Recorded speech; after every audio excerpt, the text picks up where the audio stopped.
Hello guys, umpisa na tayo sa ating latest update naman ngayon dito kay Oppo ngayong June 2025. Para po sa ating latest update guys ngayong June 14, 2025. Ito guys ang ating update ngayon. Ito po yung mga i-update natin sa inyo kay Oppo. Ang kanilang 13 series. Nandito po ang kanilang Reno 13 5G, Reno 13F at ang kanila pong Oppo Find X8. Guys, ito unahin na natin itong kanilang mga mid-range at syempre guys yung kanilang mga top of the line like yung Find X8. Pero guys, unahin natin ang kanilang ito pong kanilang Oppo Reno 13F. Ito po guys ay may tatlong variants. So meron po itong 4G edition. Yan, para po sa presyo ng kanilang Oppo Reno 13F ay 17,999. Tapos guys, ang kanilang 24GB RAM 512 na 5G naman guys, yun naman po yung kanilang Reno 13F 5G. Yan, para po sa presyo nito 25,999 at ang 256 po na variant ng 5G nito ay 22,999. So yun po yung mga variants ng ating Oppo Reno 13F. Meron po silang 5G at meron silang 4G. Guys, ito bigyan ko kayo ng idea sa mga specification nito guys. Para meron tayong ito guys, bigyan ko kayo ng konting info sa mga specs po nito. 13F 5G. Para po sa bigat nito, ito ay 192 gram. Yan.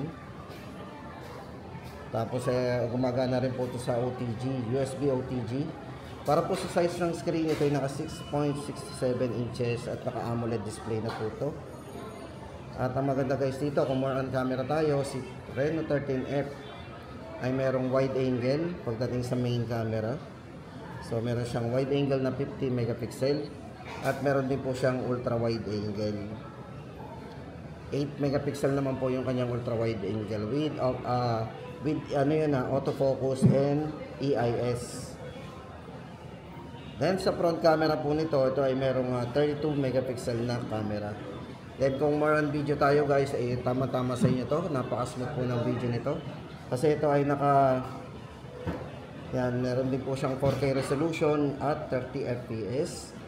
At 1080 60 frame naman po para sa kanyang smooth video. Yan. EIS and OIS po ang ginamit dito. So, napaka-stable po talaga nito. Yan. Siyempre, yun nga po sa mga mahilig sa video, naka 4K na. Then, pagdating sa processor, ito pong si Reno 13F 5G ay ginamitan po ng Qualcomm Snapdragon 6 Generation 1. Tapos sa battery guys, hindi tayo mabibitin dito. Meron siyang 5,800 mAh battery at naka 45 watts na po yan. Yan. Siyempre guys, napakataas din ang IP rating nito. IP68 and IP69. So meron tayong underwater po na photography. Pwede po natin gamitin yan. Underwater. Yan, ulitin po natin ang price ito guys. 22,999. 24GB RAM 256 at 24GB RAM 512 ay 25,999. At ang 4G po nito 17,999. Tapos guys, ito lipat tayo sa kanilang Reno 13 5G naman. Para po sa ating latest update din dito guys. Ito maganda guys dito. Ito ay naka IP69 na rin. Meron po siyang underwater photography. Napakataas din po ng battery nito. 5,600 mAh battery din. Naka 80 watts superbook charge na din. Para po sa kanyang internal storage guys. Kung naghahanap tayo ng malaking internal storage, ito pong si Reno 13 5G ay naka 12GB RAM 512 na. At kung more on camera tayo, meron na po itong 50 megapixel po para sa kanyang main camera. With optical image stabilization din po ito. Wide angle. Siyempre sa portrait meron din. At pagdating po sa more features guys, meron na rin siyang dual view video. Ayan.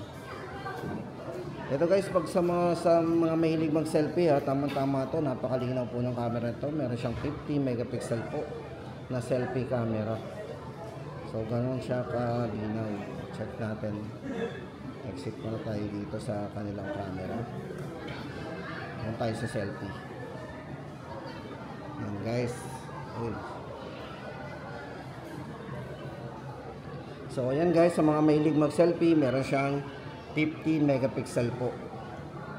At napaka-smooth na rin po ng screen nito. Ito ay merong 120 Hz po sa kanyang smart adaptive screen. And 120 Hz po yung kanyang screen refresh rate. At pagdating sa screen to body ratio guys, ito napakanipis po ng bezel nito. Ito ay merong 93.4% screen to body ratio. Yan. At kung chipset naman na pag-uusapan natin guys, ito ay naka MediaTek Dimensity A350. Yan po ang kanilang Reno 13 5G. Para po sa price natin dito guys, 34,999. Ito guys, singit ko sa inyo ang kanilang watch, o baka gusto natin ng watch dito kay Oppo. Ito po yung kanilang Watch X. Ito guys, mayroon tong hanggang 100 hours in smart mode. Then meron siyang 11 workouts with specialized data. So pwede tayong makapag dito ng ating mga workouts. Ito guys, para sa presyo ng kanilang Watch X, meron po itong sapphire crystal glass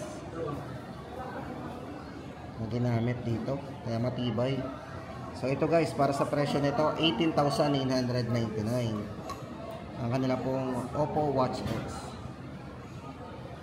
Tapos guys, ito naman ang kanilang Find X8. Ito para sa ating latest price update. Ito guys is naka 24 GB RAM, 256 GB na rin ang kanyang internal storage. So very handy guys to. Tingnan niyo naman. Ito guys, para sa size ng screen, naka 6.59 inches po yan. 94.3% ang kanyang screen to body ratio. At yung display po nito guys is naka full high definition plus display. AMOLED display na rin po yan. At syempre napakatibay po ng glass. Yung nga po, ito ay naka Corning Gorilla Glass 7i po ang ginamit dito. At sa mga mahilig sa camera guys, itong si Find X8 ay merong malinaw na camera, naka 50 megapixel po yan para sa ultra wide with autofocus. Yan. Then with meron din siyang optical image stabilization sa kanyang telephoto camera, at ang front camera po nito is 32 MP na. Yan. Naka 4K resolution, naka 60 FPS po, kaya napaka-smooth ng ating 4K resolution dito. Ginamitan siya ng EIS and OIS. At meron na rin po itong optical zoom na 3 times. At meron siyang digital zoom na 18 times. Pagdating sa processor guys, napakataas ang ginamit na processor dito. Dimensity 9400 ang ginamit. Pagdating sa battery, mataas mong battery ni Find X8. Ito po ay merong 5,630 mAh battery. At naka 80 watts po. Superbook charge. Para po sa presyo ng ating Find X8, 24 GB RAM, 256 GB, 54,999. Tapos guys, ito na, punta naman tayo sa mga iba pa nilang mga model. Tuloy na natin, baka naghahanap po tayo ng tablet na medyo malaking screen. Guys, ito medyo malaking screen ito 11.4 inches ang size ng screen ito. Yan. Meron siyang 2.4K resolution. At ang maganda guys dito, with eye care display po yan. So napaka po sa mata niya, no, di ba?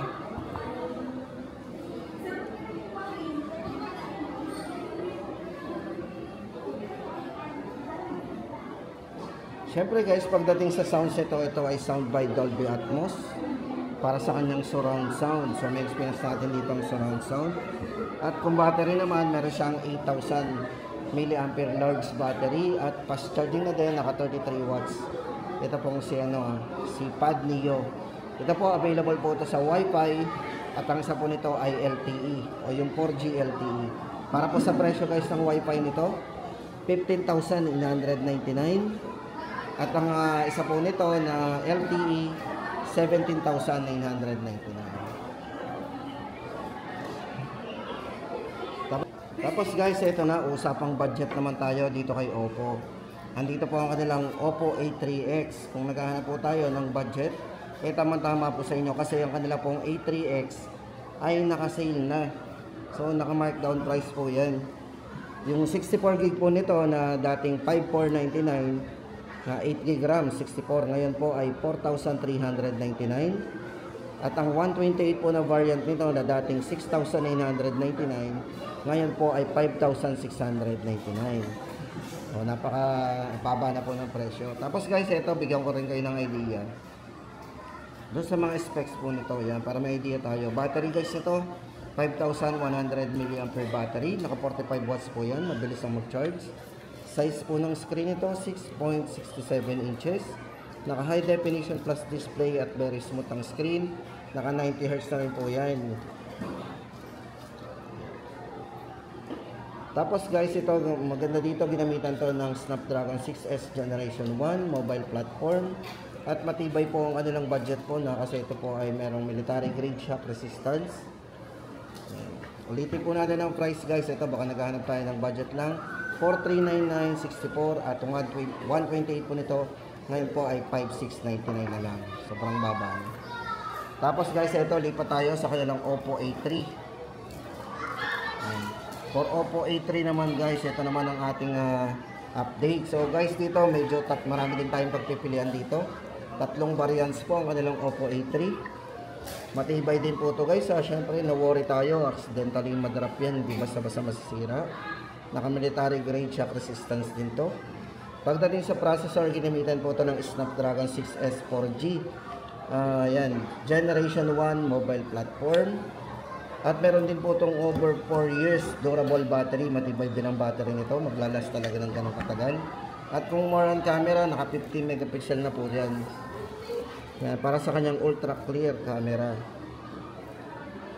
45 watts na rin, budget po na, pero naka 45 watts po yung kanyang charging din.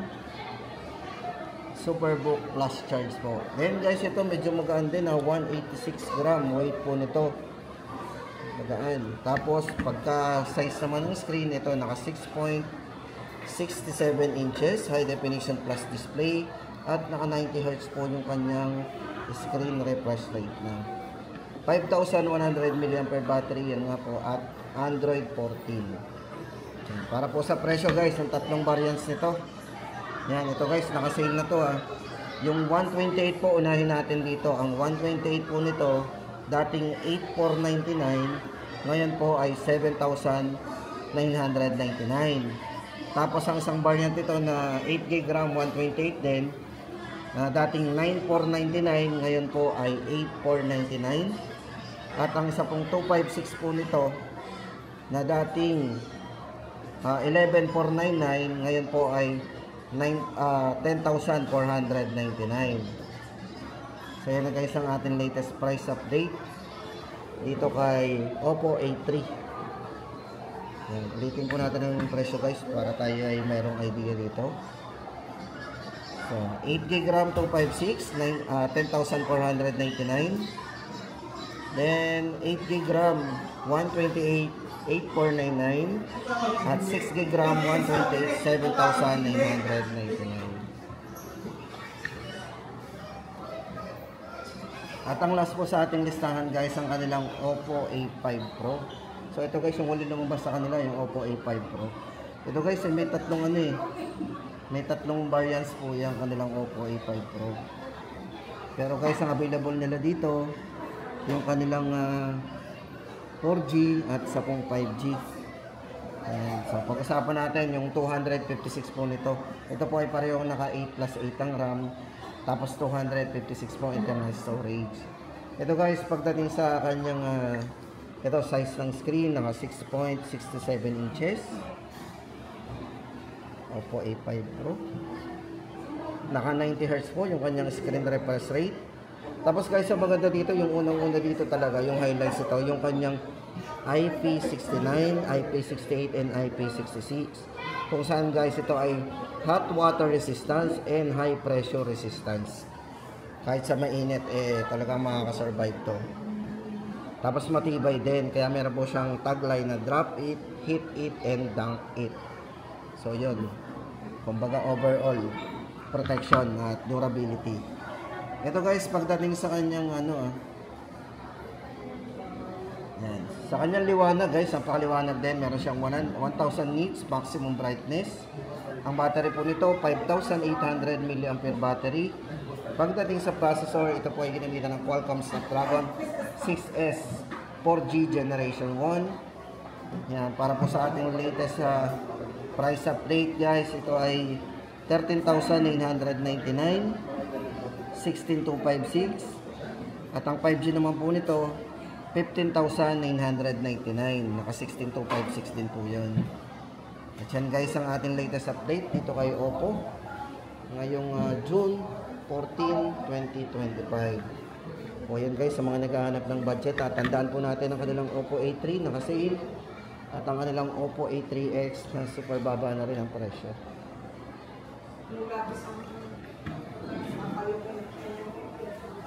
At yan guys ang ating latest update dito kay Oppo ngayong June 14, 2025. Visit po tayo guys dito sa kanilang Oppo Concept Store. Sa mga gusto mag-avail yung ganun po mga presyohan.